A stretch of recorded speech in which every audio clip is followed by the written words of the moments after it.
Hi friends, my name is Senthil. எல்லாரும் எப்படி இருக்கீங்க? நல்லா இருக்கீங்களா? ஓகே, ஸோ நம்ம லாஸ்ட்டாக போட்டிருந்த லைவ் வந்து நிறைய பேர் பார்த்துருப்பீங்க அப்படின்னு நினைக்கிறேன். ஓகே, நிறைய பேர் வந்து சூப்பர் ஆன்சர் பண்ணியிருந்தீங்க, பாசிட்டிவான ஃபீட்பேக் கொடுத்துருந்தீங்க. Thank you very much.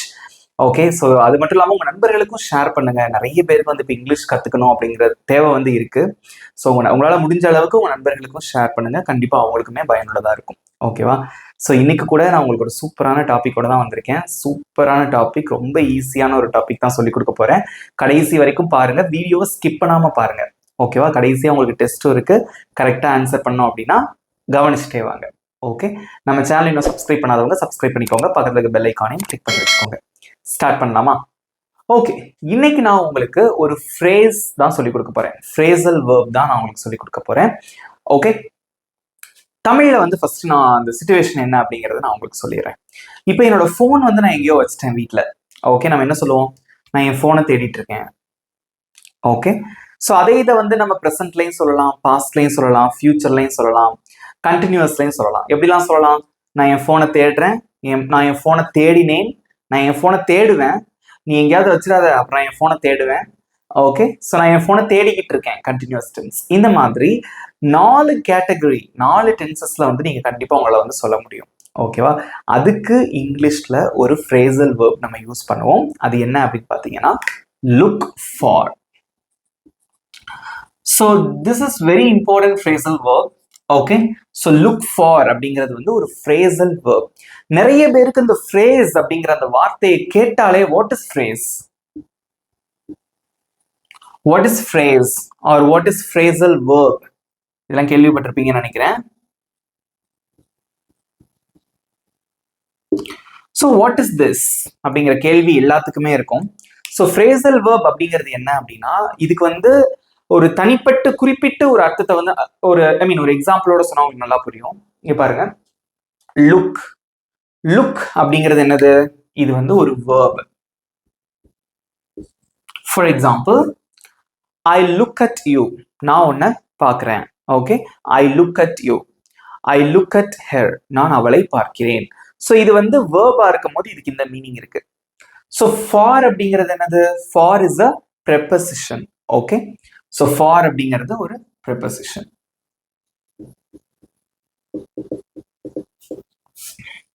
Right. So இந்த ஃபார் அப்படிங்கிற வார்த்தைக்கு தனிப்பட்ட எந்த அர்த்தமும் கிடையாது.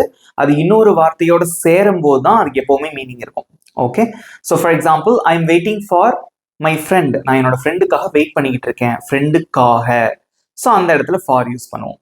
இந்த இடத்துல இந்த லுக் அப்படிங்கக்கூடிய ஒரு வேர்பையும் ஃபார் அப்படிங்கக்கூடிய ஒரு ப்ரெபசிஷனையும் சேர்த்தா நமக்கு கிடைக்கிறது தாங்க ஃப்ரேசல் வேர்ப். தெரிஞ்சுக்கிட்டீங்களா? எந்த ஒரு வேர்பா இருந்தாலும் பரவாயில்ல, அந்த வேர்ப் கூட ஒரு ப்ரெபசிஷன் சேருது அப்படின்னா that is called as phrasal verb. Verb plus preposition is equal to phrasal verb. எல்லாத்துக்கும் புரிஞ்சுக்கிட்டீங்களா? கமெண்ட்ல சொல்லுங்க. Do you understand this? இது வரைக்கும் தெரிஞ்சுக்கிட்டீங்களா? நிறைய ஃப்ரேசல் வேர்ப் இருக்கு. Get up. கெட் அப் அப்படிங்கிறது வந்து ஒரு ஃப்ரேசல் வேர்ப். கெட் அப்படிங்கிறது ஒரு வேர்ப், அப் அப்படிங்கிறது ப்ரெபசிஷன். ரெண்டும் சேரும் போது அது என்னது? Phrasal verb. ஓகே, சோ இந்த மாதிரி தான், இதான் ஃப்ரேசல் வேர்ப். அதுல வந்து தேடிக்கொண்டு இருக்கிறேன், தேடுதல். லுக் ஃபார் அப்படின்னா அதுக்கு தமிழ்ல என்ன அர்த்தம்னா தேடுதல். ஒவ்வொரு ஃப்ரேசல் வேர்புக்கும் வந்து நிறைய அர்த்தங்கள், ஒவ்வொரு அர்த்தம் இருக்கும். இந்த இடத்துல லுக் ஃபார் அப்படிங்கிறது ஃப்ரேசல் வேர்ப். இது வந்து பிரசன்ட்ல நம்ம யூஸ் பண்ணுவோம். லுக் ஃபார் அப்படின்னா அது பிரசன்ட்.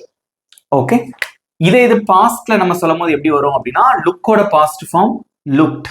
லுக்ட் ஃபார் அப்படின்னா அது பாஸ்ட். ஃபியூச்சர்ல வரும்போது நம்ம வில் சேர்ப்போம். Will look for. கண்டினியூஸ் டென்ஸ்ல எப்படி சொல்லுவோம் அப்படின்னு பாத்தீங்கன்னா லுக்கிங் ஃபார்.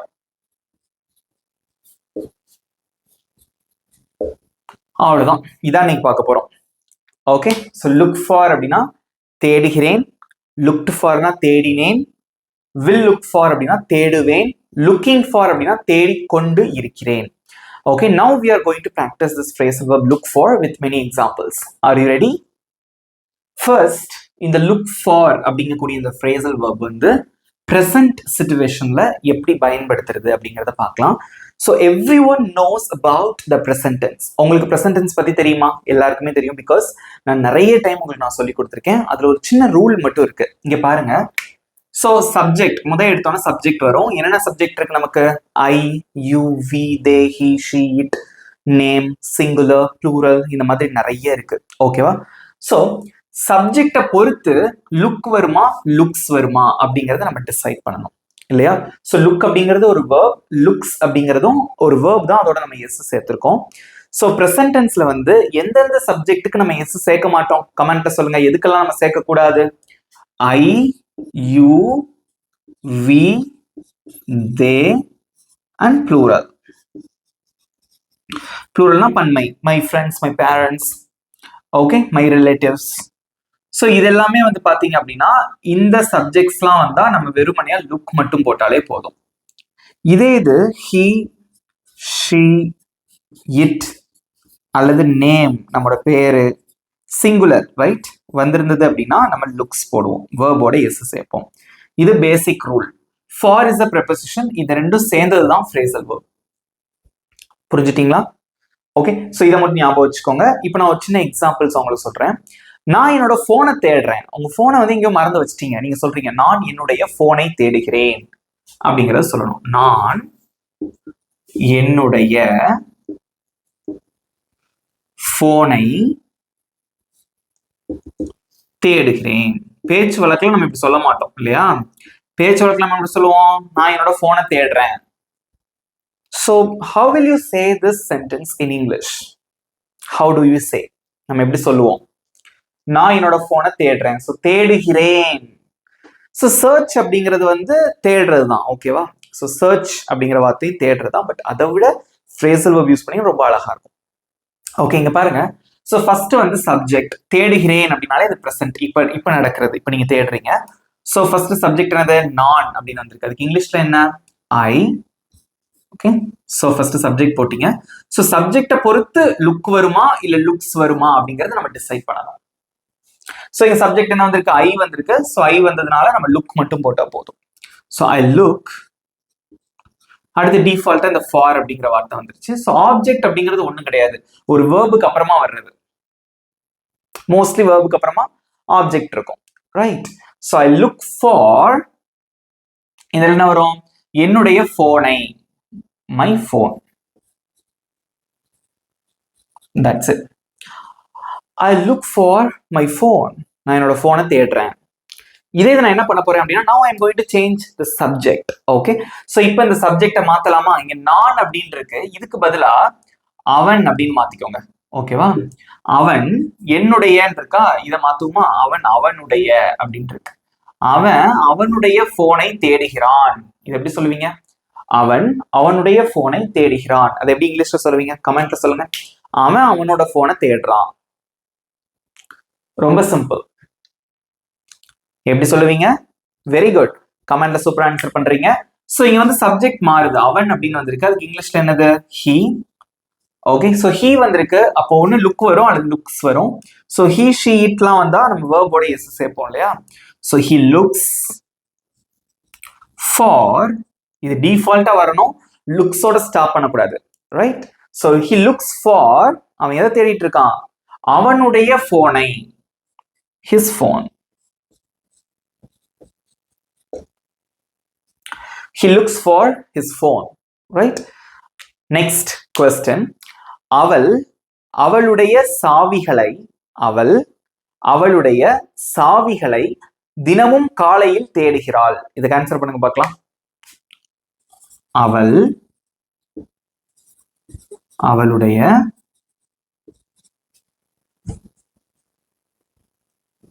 சாவி, சாவிகள், கீஸ், சாவிகளை தினமும் காலையில்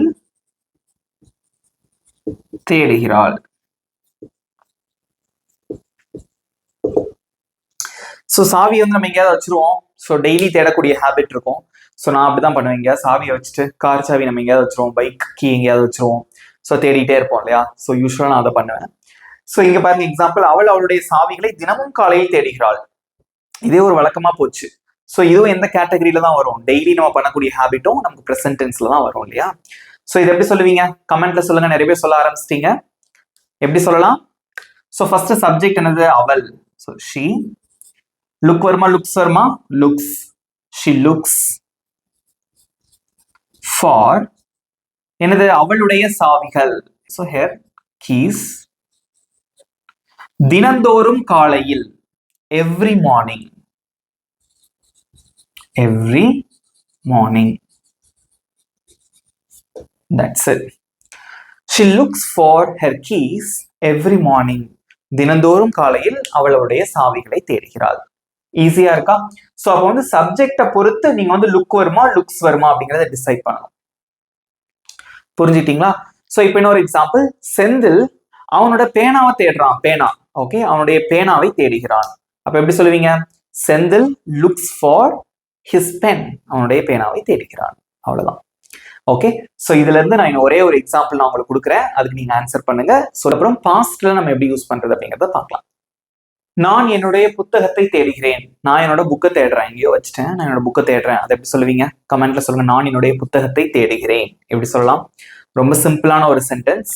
ஸோ இங்க நான் அப்படின்னு வந்திருக்கு. ஸோ ஐ, ஸோ லுக் போட்டாலே போதும் இல்லையா?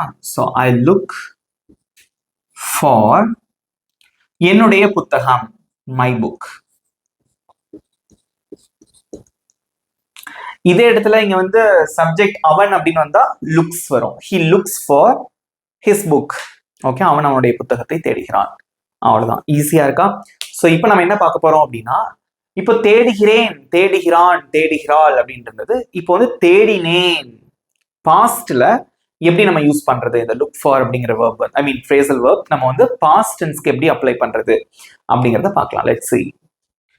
நெக்ஸ்ட், பாஸ்ட் சிச்சுவேஷன்ல இந்த ஃப்ரேஸ் நம்ம எப்படி யூஸ் பண்றது அப்படிங்கறத பார்க்கலாம். ஸோ லுக் அப்படிங்கிறது நான் ஒரு வேர்ப் நான் உங்களுக்கு சொல்லியிருந்தேன். ஸோ இதோட பாஸ்ட் ஃபார்ம் என்ன? Looked. Okay, so looked for. So எந்த சப்ஜெக்ட் வந்தாலும் ஒரே ரூல் தான். பாஸ்ட் டென்ஸ் உங்களுக்கு ஏற்கனவே நான் சொல்லி கொடுத்துருப்பேன். ஸோ ஜஸ்ட் அதோட பாஸ்ட் ஃபார்ம், ஒரு வேர்போட பாஸ்ட் ஃபார்ம் யூஸ் பண்ணுவோம், அவ்வளவுதான். Looked for. ஸோ சென்டென்ஸ் பாருங்க, நான் எல்லா இடங்களிலும் என் சாவிகளை தேடினேன். அவர்கள் கடந்த மாதம் ஒரு புதிய வீட்டை தேடினார்கள். தேடினார்கள், தேடினேன், எல்லாமே வந்து நடந்து முடிஞ்சது. ஓகே, சோ பாஸ்ட் சிச்சுவேஷன் இதுல எப்படி யூஸ் பண்றதுங்கிறத பார்க்கலாம். இப்போ நீங்களும் ஆன்சர் பண்ணலாம். ரொம்ப சிம்பிளான ஒரு क्वेश्चन தான் இல்லையா? இது எப்படி சொல்லுவீங்க இங்கிலீஷ்ல? ஃபர்ஸ்ட் சப்ஜெக்ட் என்னது? நான் அப்படிங்கிறது இங்க சப்ஜெக்ட். ஓகே, இங்கிலீஷ்ல ஐ, தேடினேன் அப்படிங்கறத அந்த வார்த்தையை வச்சே நம்ம கண்டுபிடிச்சோம். அது ஒரு பாஸ்ட் சிச்சுவேஷன் நடந்த ஒரு action, right? So looked for. I looked for, நான் தேடினேன். என் சாவிகளை, my keys. எல்லா இடங்களிலும், அதை எப்படி சொல்லுவீங்க? எல்லா இடத்துலையும். இதெல்லாம் வந்து vocabulary. ஸோ இந்த மாதிரி நம்ம சொல்லி கொடுக்கும் போது நிறைய புதுசு புதுசான வார்த்தைகள் வரும்போது நோட் பண்ணி எழுதி வச்சுக்கோங்க, உங்களுக்கு மறக்கவே மறக்காது. Okay, so I looked for my keys everywhere. அவ்வளவுதான். ஸோ எவ்ரிவேர் அப்படின்னா எல்லா இடங்களிலும். ஐ looked for my keys everywhere. நான் எல்லா இடத்துலையும் என்னோட சாவிகளை தேடினேன். சொல்லும் போது that expression is also very important. Okay, next, அவர்கள் கடந்த மாதம் ஒரு புதிய வீட்டை தேடினார்கள். ஒரு புது வீடு வாங்கணும்னு அவங்க பிளான் பண்ணிட்டாங்க. ஸோ அதனால வந்து புது வீட்டை தேடினாங்க. ஓகே, அது எப்படி சொல்லுவீங்க? ஃபர்ஸ்ட் இங்க வந்து சப்ஜெக்ட் வந்து அவர்கள். ஸோ தே, தேடினார்கள் எப்படி வரும்? looked for. எதை தேடினாங்க? they looked for னா அவர்கள் தேடினார்கள் எதை? ஒரு புதிய வீட்டை, a new house. கடந்த மாதம், அதை எப்படி சொல்லுவீங்க? last month.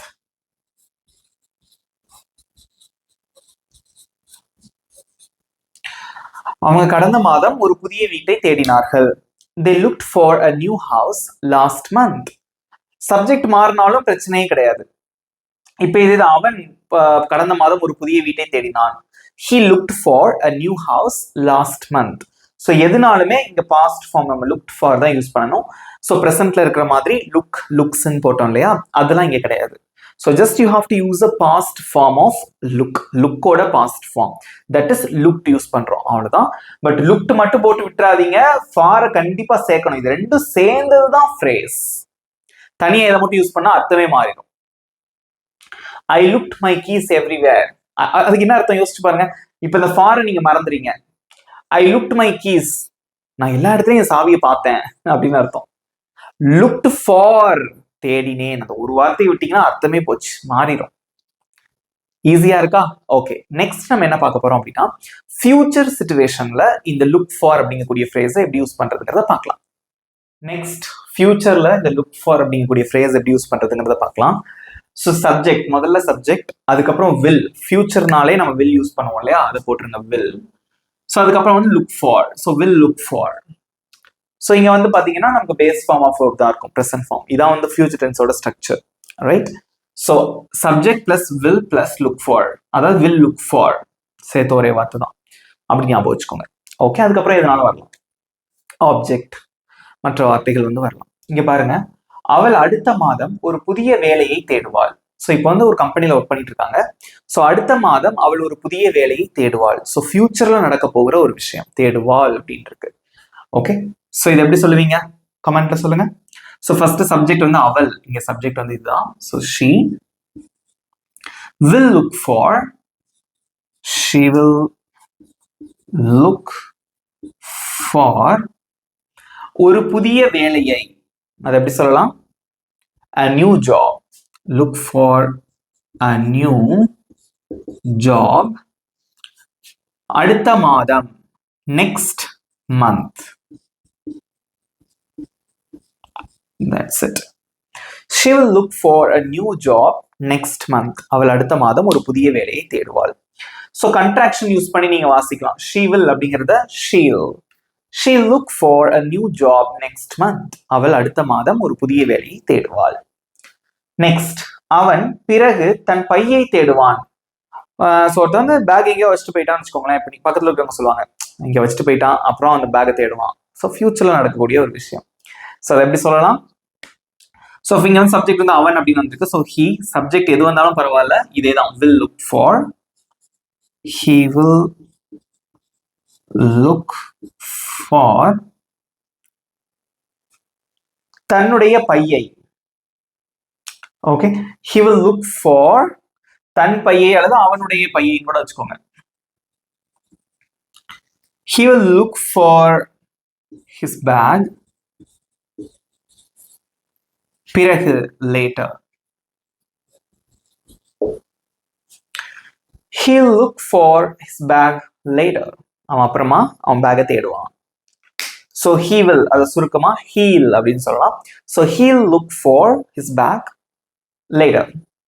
நெக்ஸ்ட், நான் ஒரு சிறந்த ஆப்ஷனை தேடுவேன். பெட்டரான ஆப்ஷன், அதாவது 2-3 ஆப்ஷன் இருக்கும், நான் இது எது பெஸ்ட்டோ அதை தான் தேடுவேன். பெட்டரான ஆப்ஷன், அதை தான் நான் தேடி போவேன் அப்படின்னு சொல்லுவோம் இல்லையா, அதுதான். ஆப்ஷன்னா வந்து ஒரு சிறந்த முடிவு, தேர்வு, அந்த மாதிரி கூட வச்சுக்கலாம் நீங்க. அதை எப்படி சொல்லுவீங்க? ஸோ ஃபர்ஸ்ட் இங்க சப்ஜெக்ட் நான், so I will look for ஒரு சிறந்த ஆப்ஷன், அ பெஸ்ட் ஆப்ஷன் அப்படின்னு போனா, இல்ல better option. I will look for a better option. I'll look for a better option. நான் வந்து பெட்டரான ஆப்ஷனை தான் தேடுவேன். That's it. ஈஸியா இருக்கா? So will look for, will represents future. The action will happen in the future. Okay, so looked for அப்படின்னா past, look for or looks for அப்படிங்கிறது present. ஸோ இப்போ அடுத்து நம்ம பார்க்க போறது என்ன அப்படின்னு பார்த்தீங்கன்னா, கண்டினியூஸா ஒரு ஆக்ஷனை செய்யறது. இது வரைக்கும் நீங்க தெரிஞ்சுட்டாலே போதும். இதுக்கப்புறம் மோஸ்ட்லி நம்ம இந்த 4 டென்ஸ்ல தான் அதிகமாக யூஸ் பண்ணுவோம். ஓகேவா? ஸோ நான் இதை தேடிட்டு இருக்கேன், அவன் அதை தேடிட்டு இருக்கான், அவன் புது வேலையை தேடிட்டு இருக்கான். கண்டினியூஸா ஒரு 10 நாளாவோ, ஒரு மாசமாவோ, 2 நாளாவோ தொடர்ச்சியா ஒரு செயலை நம்ம பண்ணிட்டு இருப்போம் பாத்தீங்களா, அது வந்து பிரசன்ட் கண்டினியூஸ் டென்ஸ்.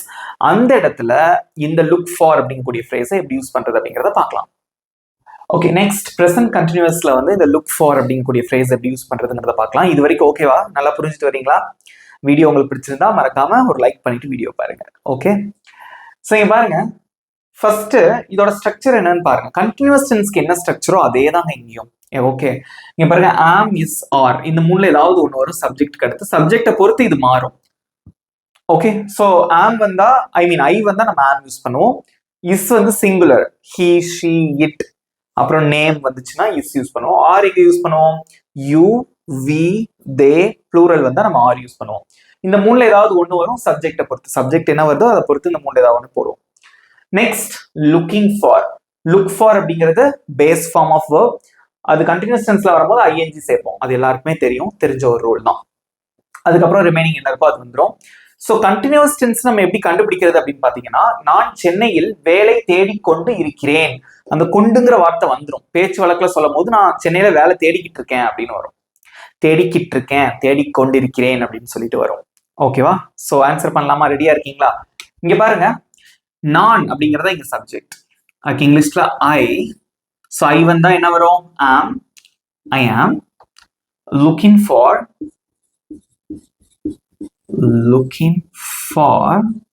ஸோ இந்த மூணையுமே போட்டக்கூடாது. சப்ஜெக்ட் என்ன வருதோ அதை பொறுத்து தான் நீங்க போடணும். Okay. So I am looking for வேலை, லுக்கிங் ஃபார் அ ஜாப் சென்னையில், இன் சென்னை. அவ்வளவுதான். I'm looking for a job in Chennai. I'm looking for a job in Chennai. சென்னையில நான் ஒரு வேலை தேடிட்டு இருக்கேன். நெக்ஸ்ட், அவனுடைய நண்பனை தேடிக்கொண்டிருக்கிறான். அவனோட ஃப்ரெண்டை தேடிக்கிட்டு இருக்கான். ஒரு பார்ட்டிக்கு போறீங்க, ஃப்ரெண்டை காணும், தேடிட்டு இருக்கான் அப்படின்னு சொல்றீங்க. அவனோட ஃப்ரெண்டை தேடிட்டு இருக்கான், தேடிக்கொண்டு இருக்கிறான். Continuous tense. அது எப்படி சொல்லுவீங்க? ஃபர்ஸ்ட் சப்ஜெக்ட் என்னது? அவன். அதுக்கு இங்கிலீஷ்ல என்ன? he. ஸோ he வந்திருக்கு, என்ன யூஸ் பண்ணணும்? is. he is looking for அவனுடைய நண்பனை. அவனுடைய அப்படின்னா his, நண்பன்னா friend. அவ்வளவுதான். he is looking for his friend. he is looking for his friend. அவன் ஃப்ரெண்டை தேடிட்டு இருக்கான். நெக்ஸ்ட், நாங்கள் கடற்கரைக்கு அருகே ஒரு உணவகத்தை தேடிக்கொண்டிருக்கிறோம். நான் பேச்சு வழக்கில் எப்படி சொல்லுவோம்? நாங்கள் பீச்சுக்கு பக்கத்துல ஒரு ஹோட்டலை தேடிட்டு இருக்கோம், தேடிக்கொண்டு இருக்கிறோம். அது எப்படி சொல்லுவீங்க? கமெண்ட்ல சொல்லுங்க. ரொம்ப சிம்பிளான சென்டென்ஸ் தான். இதெல்லாம் டெய்லி நம்ம யூஸ் பண்ணக்கூடிய சென்டென்ஸ் தான் இல்லையா? நாங்கள், அதுக்கு இங்கிலீஷ் என்ன? we. ஸோ we வந்திருக்கு plural. So are looking for. So நாங்கள் தேடிக்கொண்டிருக்கிறோம் எதை? ஒரு உணவகத்தை, a hotel. கடற்கரைக்கு அருகே, அது எப்படி சொல்லுவீங்க? பீச்சுக்கு பக்கத்துல. ஸோ அருகேனா நியர் த பீச். அவ்வளவுதான். We are looking for a hotel near the beach. பீச்சுக்கு பக்கத்துல நாங்க ஒரு ஹோட்டலை தேடிட்டு இருக்கோம். அவ்வளவுதாங்க. ஸோ லுக் ஃபார் அப்படிங்கிற ஒரு ஃப்ரேஸ், லுக்குங்கிறது ஒரு verb, ஃபார் அப்படிங்கிறது ப்ரெபோசிஷன். அந்த ஃப்ரேஸை வச்சு எவ்வளோ விஷயங்கள் இருக்கு பாத்தீங்களா? சூப்பரா கத்துக்கிட்டீங்களா? எப்படி இருந்தது? ஈஸியா இருந்ததா? இப்ப நான் சொல்லி கொடுத்ததுல இருந்து உங்களுக்கு ஒரு ஈஸியான ஒரு டெஸ்ட் வைக்க போறேன். எழுதுறதுக்கு நீங்க தயாரா? ஸோ டெஸ்ட் 3 சென்டென்சஸ் கொடுத்துருக்கீங்க பாருங்க. நான் என்னுடைய போனை தேடிக்கொண்டிருக்கிறேன். அவர்களுடைய ஆசிரியரை தேடினார்கள். நான் அவனை தேடிக்கொண்டிருக்கிறேன். ஸோ ரெண்டுமே கண்டினியூஸ் டென்ஸ், ஒரு பாஸ்ட் கொடுத்துருக்கேன். நீங்க தான் ஆன்சர் பண்ண போறீங்க. ஈஸி தான், ரொம்ப சிம்பிள். என் கூட சேர்ந்து நீங்க ஆன்சர் பண்ணுங்க. ஓகே. ஸோ ஃபர்ஸ்ட் ஒன், நான் என்னுடைய போனை தேடிக்கொண்டிருக்கிறேன். நான் என்னோட போனை தேடிட்டு இருக்கேன். ஸோ சப்ஜெக்ட் தேடிக்கொண்டிருக்கிறேன், கண்டினியூஸ் டென்ஸ் வந்துருச்சு. ஸோ ஐ ஆம், கண்டினியூஸ் டென்ஸ்னா ஆம் போடுவோம் இல்லையா? ஸோ ஐ ஆம், கண்டினியூஸ் டென்ஸ்னாலே ஐஎன்ஜி தான். So I am looking for என்னுடைய போனை, my phone. I am looking for my phone. என்னோட போனை தேடிட்டு இருக்கேன். நெக்ஸ்ட், அவர்களுடைய ஆசிரியரை தேடினார்கள், பாஸ்ட். அப்ப எப்படி சொல்லுவீங்க? சோ அவர்கள், தே. பாஸ்ட்ல என்ன சொல்லுவீங்க? லுக்ட். they looked for. அவர்களுடைய ஆசிரியர், looked for their teacher. they looked for their teacher. அவங்களோட டீச்சரை தேடினாங்க. நான் அவனை தேடிக்கொண்டிருக்கிறேன். நான் அவனை தான் தேடிட்டு இருக்கேன். அது எப்படி சொல்லுவீங்க? ரொம்ப சிம்பிள், கண்டினியூஸ் டென்ஸ் தான். எப்படி சொல்லுவீங்க? ஐ ஆம் லுக்கிங். ஆன்சர் பண்றீங்களா எல்லாரும்? ஐ எம் லுக்கிங் ஃபார் அவனை, him. I am looking for him. நான் அவனை தேடிக்கொண்டிருக்கிறேன். ஈஸியா இருக்கா? ஸோ இதே மாதிரி சம்டைம்ஸ் நீங்க பாஸ்ட் கண்டினியூஸ் டென்ஸ்க்கும் நீங்க யூஸ் பண்ணலாம். பாஸ்ட் கண்டினியூஸ் டென்ஸ்ல நம்ம வந்து ரெண்டு யூஸ் பண்ணுவோம். என்னன்னா வாஸ், இன்னொன்னு வந்து வேர். ஸோ இந்த ரெண்டுமே வந்து பாஸ்ட் கண்டினியூஸ் டென்ஸ் யூஸ் பண்ணுவோம். இது எந்த இடத்துல வரும் அப்படின்னு பாத்தீங்கன்னா, இப்ப இங்க பாருங்களேன், நான் அவனை தேடிக்கொண்டிருக்கிறேன் அப்படின்னு இருக்கு. நான் அவனை தேடிக்கொண்டு இருந்தேன், அதை எப்படி சொல்லுவீங்க? Past continuous. சம்டைம்ஸ் அப்படியும் நம்ம நடக்கும் அந்த சிச்சுவேஷன் ஒரு பேசும்போது. அப்ப எப்படி சொல்லுவீங்க? ரொம்ப சிம்பிள், இந்த ஆமுக்கு பதிலா வாஸ் போடணும், அவ்வளவுதான். I was looking for him. I was looking for him. நான் அவனை தேடிக்கொண்டு இருந்தேன், பாஸ்ட் கண்டினியூஸ் டென்ஸ். இங்க பாருங்களேன், அவர்கள் அவர்களுடைய ஆசிரியரை தேடினார்கள் அப்படின்னு இருக்கு. இதே இது அவர்கள் அவர்களுடைய ஆசிரியரை தேடிக்கொண்டு இருந்தார்கள் அப்படின்னு வருதுன்னு வச்சுக்கோங்களேன், அது பாஸ்ட் கண்டினியூஸ் டென்ஸ். பாஸ்ட்ல கண்டினியூஸா நடந்த ஒரு விஷயம். அப்ப எப்படி சொல்லுவீங்க? இதே சென்டென்ஸ் நம்ம எப்படி சொல்லலாம் அப்படின்னு பாத்தீங்கன்னா, தே கண்டினியூஸ் டென்ஸ்ல சிங்குலரா இருந்தா வாஸ் போடுவோம், ப்ளூரலா இருந்தா வேர் வரும். சோ இங்க தேங்கிறது plural, so they were looking for their teacher. They were looking for their teacher. அவங்க அவங்களோட டீச்சரை தேடிட்டு இருந்தாங்க. That's it. இந்த மாதிரி பாஸ்ட் கண்டினியூஸ் டென்ஸ்லையும் யூஸ் பண்ணலாம். ஸோ மொத்தமா 4 டென்ஸ் மெயின், அதோட இந்த பாஸ்ட் கண்டினியூஸ் டென்ஸையும் சேர்த்துக்கோங்க. ஏன்னா பாஸ்ட் கண்டினியூஸ் டென்ஸ்ல நம்ம சொல்லாட்டா கூட அதை பாஸ்ட் டென்ஸ் வச்சு மேனேஜ் பண்ணிக்கலாம். அதனாலதான் அந்த 4 தான் ஃபர்ஸ்ட் உங்களுக்கு இம்பார்ட்டண்டா சொல்லி கொடுத்தேன். இதையும் தெரிஞ்சுக்கோங்க, இந்த வாஸ் வேர் பத்தியும் தெரிஞ்சுக்கோங்க. ஓகே, இப்போ ஃபுல்லா நம்ம லுக் ஃபார் பத்தி டீடைலா தெரிஞ்சுக்கிட்டோம். டெஸ்ட்டும் நீங்க எழுதிட்டீங்க. How do you feel? எப்படி இருந்தது இந்த வீடியோ? உங்களோட ஃபீட்பேக்கை மறக்காம கமெண்ட்ல சொல்லுங்க. இப்போ உங்களுக்கான ஹோம்ஒர்க். அவள் அவளுடைய புத்தகத்தை தேடுகிறாள், இது பிரசன்ட். நான் என்னுடைய பைக்கை தேடிக்கொண்டு இருக்கிறேன், இது பிரசன்ட் கண்டினியூஸ். இந்த 2 சென்டென்சஸ்க்கும் எப்படி இங்கிலீஷ்ல சொல்லுவீங்க? உங்களுக்கு டவுட் இருந்தா பின்னாடி ரெஃபர் பண்ணி பார்த்துட்டு கூட ஆன்சர் பண்ணுங்க. பட் கரெக்டான ஆன்சர் கமெண்ட்ல சொல்லுங்க. ஓகேவா? இதெல்லாம் உங்களுக்கு ப்ராக்டிஸ் மாதிரி தான். ஓகே, ஸோ அவ்வளோதாங்க. ஸோ இந்த வீடியோ உங்களுக்கு பிடிச்சிருந்தா மறக்காம லைக் பண்ணிக்கோங்க, உங்க ஃப்ரெண்ட்ஸுக்கும் ஷேர் பண்ணுங்க. லுக் ஃபார் யூஸ் பண்ணி நல்லா பேசி ப்ராக்டிஸ் பண்ணுங்க, நீங்க சூப்பரா இங்கிலீஷ்ல பேசிடலாம். ஸோ நம்ம சேனல் இன்னும் சப்ஸ்கிரைப் பண்ணாதவங்க சப்ஸ்கிரைப் பண்ணிக்கோங்க, பக்கத்துல இருக்க பெல் ஐக்கானையும் கிளிக் பண்ணி வச்சுக்கோங்க. இதே மாதிரி இன்னொரு சூப்பரான டாபிக்கோட நெக்ஸ்ட் வீடியோல நான் உங்களை மீட் பண்றேன். Thank you friends.